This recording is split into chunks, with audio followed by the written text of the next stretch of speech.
Very good morning to you and a warm welcome to the second hour of Newsfeed AM. We begin with this story. Gauteng Human Settlements MEC Lebogang Maile will today visit the Itireleng informal settlement near Lebogang, that's in Pretoria. Maile's visit follows a fire which claimed the lives of 5 children aged between 1 and 7 years. It's believed the fire broke out in the early hours of Sunday morning. According to preliminary investigations, it's alleged that 2 sisters left their children alone in the shack while they went for a drink at a nearby tavern. Authorities say the mothers have since been arrested.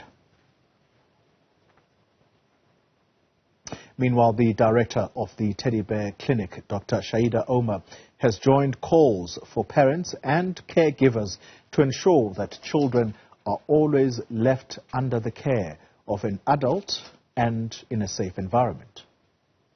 You know, what propels parents to leave children unsupervised, unattended, and locking them up?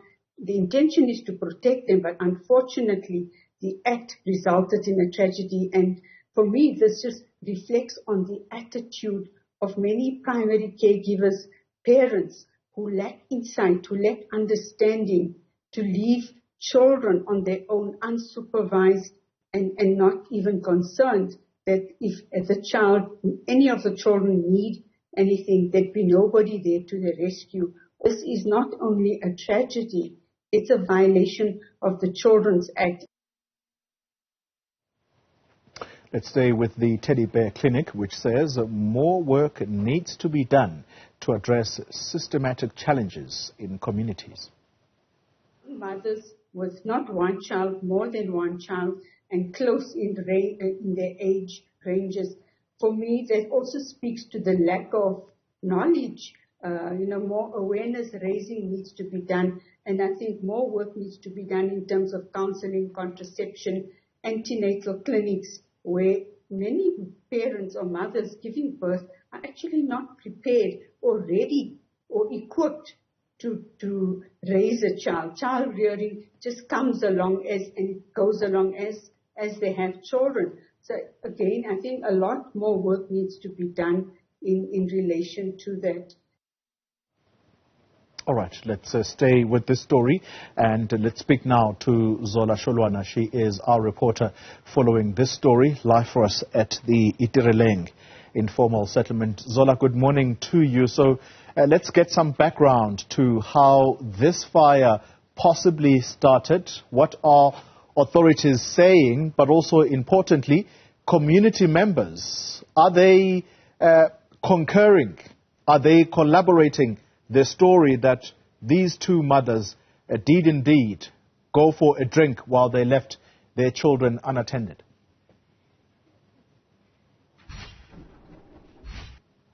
Well, Koli, that's the story that everyone is saying right now. So from what we heard from the neighbors and those that live in the same yard, now 5 children were inside this shack that is just right beside me, and their mothers went out for a drink in the nearest tavern. Now, the youngest child that was in this shack, Koli, is believed to be 2 years old. Now, from what we heard from the father, 3 of the children were visiting and they were not meant to actually sleep here, but they ended up sleeping because the mother had went out. Now, in the early hours of the morning, a fire broke out in the shack. And the neighbors, unfortunately, did not hear that until a gentleman that lives in this shack that's very close to the shack that just got burnt down felt heat and started screaming. And then that's when people responded to the fire and unfortunately found the bodies of the children burnt down beyond recognition, Koli. And I'm going to speak to the father of 3 of the children that died in this fire. Sir, thank you very much for your time. I know this is a very difficult time for you as a father. You said to me the children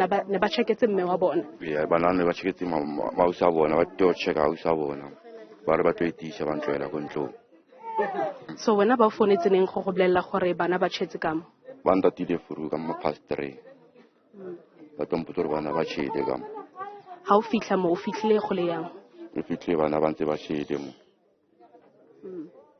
Re sa ba itse ba ka re ba fe. Because their bodies were bent beyond recognition. So, nasa kono bona gore ba hao ke ba feng. If I couldn't bona at all. How bole me wa ngwana because ke nagana gore maybe le la bua after this happened. O reng ha bua le wena? Mama ngwana a tsanga bolela le ena sepe. Maputsa mo latile go ba le maputsa ba ba tshwara. Okay, so also kopane le ena. Okay, next. Wena as ntate wa bana ba o ikutlwa yang? Ha ke kutlwe monate ka bana ba ka mkhoba tsamileng ka teng. I feel like guilty about too much. Ke nagana gona le ntho e reng mo wena if o no sa dumela gore ba tle ba tlo checkela antu wa bona mohlomong kana ba phela ka jeko. Ya ka nnete nga ba sa tshaba ba tsamong ka ba phela nka setse le bona go ntlo. Ra leboga papa nkgono a re tla ko wena bana ba wa ba tseba ke bana ba ngwana hao ba tlhokafetse ka tsela botlhoko ya nong as motswadi ke nagana gore wa ipotsa gore if bana ba maybe ne ba sa tla mo kana ba phela ka jeko.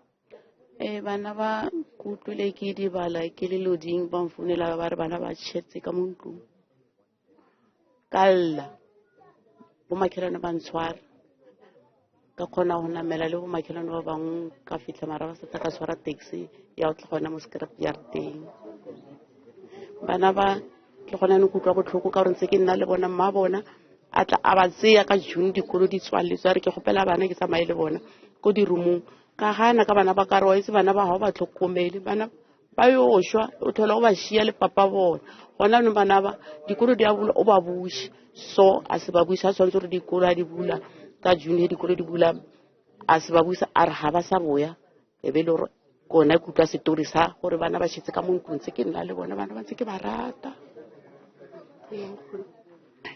o ikutlwa o ka re nka phatoga a ke khone le go khema le go ja ke khone go ja o ka re nka phatoga ka shwa once ka latela bana ba modimo o ba tsere ka tsela entse ke sa tlhaloganye le gona no ga se ke tlhaloganye sepe ka le bakala gore bana ba ntse ke ba rata ke nna ke ba tlhokomele ke re ke bana ba ngwana wa ka ra lebogang khono Councillor, let's come to you. I think what we are seeing here is a matter of negligence and also alcoholism. And there's also, you spoke about the issue of Izinyoga, as much as we haven't determined the cause of the fire, but there are issues that need to be dealt with here. Yeah, I think there's a few issues we need to deal with here, and I think Izinyoga is one of them, but the most important is negligence. For parents to lock their kids in a shack from outside. We've seen this often happening in informal settlements throughout the country. This is the third case in our area in the last few years, where parents go out drinking, lock their kids up in a shack. And yesterday's incident was not only sad, it was heartbreaking. We're standing at the exact spot where the incident happened yesterday. And when we got here, there were 5 kids on one bed. So it looks like the mattress caught on fire. And the youngest of 2, eldest of 12. And the bodies were beyond recognition. All 5 bodies could fit into one body bag. There were basically 5 heads. That's why we knew there were five bodies. And when the parents came back, or the 2 mothers came back, the community was very upset. If had the police not taken them away, I think we would have had mob justice.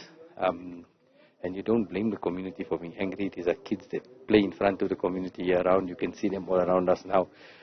We need to do an education program, but more than an education program, I think the government needs to step in. These illegal shebeens in all our informal settlements is unacceptable. I mean, on a daily basis, we have different crimes that are committed because of illegal shebeens. We need to go in and close it and make alcohol illegal in an informal settlement. You must go and drink alcohol in formal areas, because your repercussions of alcoholism in our areas, especially in informal settlements, is huge. You can see 5 kids dying. I heard last week in Olivenwood Bosch a similar incident. So we need to look at this. Government needs to really step in here. Thank you so much, Councillor. Now, by the look of things, the issue here is an issue of negligence, and that's what the community is really angry about, saying that how do you possibly leave a 2-year-old with other children? But obviously, at this point, we are looking at a woman that has also lost her children. As it stands, the two sisters have been apprehended by the police, and we are told that the bodies of the children will be released on Wednesday. Now, social development of the city of Tshwane will also step in terms of assisting the family, burying their children. Zola, Sholwana, thank you very much. It is a heartbreaking story and quite an emotional one indeed.